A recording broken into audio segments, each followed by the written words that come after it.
एक बार दिल्ली से 3 किलोमीटर दूर एक छोटा सा गांव था। वहां पर दो मित्र रहते थे और वह एक दूसरे के साथ ही दफ्तर में काम करते थे और रात होने पर खाना वाना खाने के बाद गांव का भ्रमण करते थे और पता लगाते थे कि आज गांव में क्या क्या हुआ, क्योंकि दोनों को पंचायत करने का और सबका मजाक उड़ाने में उन्हें अच्छा लगता था। उनके माँ बाप ने उनकी इन्हीं हरकतों की वजह से उनका नाम भी सोच समझ के रखा था। एक का नाम था शेर सिंह, दूसरे का नाम था राम भरोसे। शेर सिंह अपने नाम के हिसाब से ना तो किसी से डरता और ना ही किसी की बातों पर बिना देखे विश्वास करता और राम भरोसे भगवान भरोसे विश्वास करता था।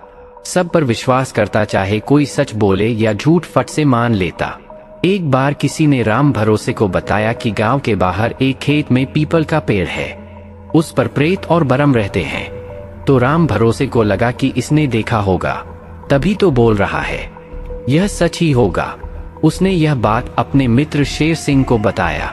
शेर सिंह ने कहा कि ऐसा कुछ नहीं होता, भूत तो होते ही नहीं। तो राम भरोसे ने बोला, ठीक है, अगर तुम्हें हमारी बातों पर विश्वास नहीं होता तो तुम आज रात उस पीपल के नीचे एक खुटा गाड़ कर आ जाओ। शेर सिंह ने बोला, क्यों नहीं, ऐसा ही होगा, लेकिन तुम हमारे साथ चलना।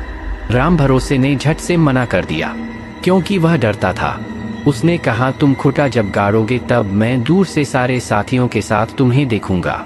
जब तुम खूंटा गाड़ देना तो हमें टॉर्च जलाकर इशारा कर देना। अगर फिर भी कुछ नहीं हुआ तो हम लोग तुम्हारे पास आ जाएंगे और तुम्हारी बातें भी मान लेंगे।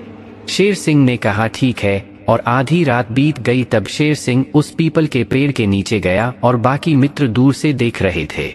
जैसे जैसे खुटा गाड़ने लगा तो ठक ठक की आवाज आने लगी और वह भी डर गया और भागने की कोशिश करने लगा, लेकिन खूंटे के नीचे उसकी धोती फंस गई और वह खुल गई। उसने सोचा कि मेरी धोती प्रेत ने खींच लिया, तो वह बिना धोती लिए नंगा ही भागने लगा। उसको भागते देखकर उसके सारे साथी भी झटपट घर को भागने लगे।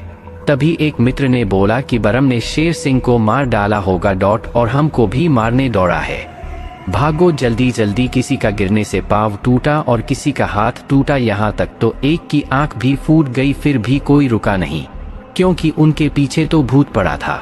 किसी तरह सब लोग अपने अपने घर आए। जब सुबह हुई तो सब लोगों ने सोचा कि चलो शेर सिंह के यहाँ उसके मरने की खबर उसके माँ बाप को दे देते हैं, नहीं तो पूरी जिंदगी वो यही सोचेंगे कि मेरा बेटा कहीं भाग गया।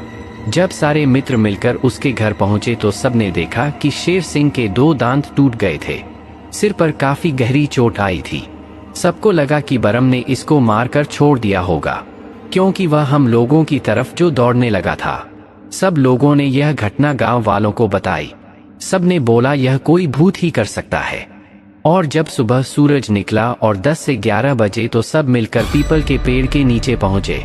वहां उन्होंने देखा कि शेर सिंह की धोती खूंटे के नीचे फंसी हुई थी, जिसके कारण उसको लगा कि कोई उसे खींच रहा है। कुछ और दिखा तो नहीं, लेकिन शेर सिंह भी तभी से सबकी बातों पर विश्वास करने लगा और खूब डरने भी लगा।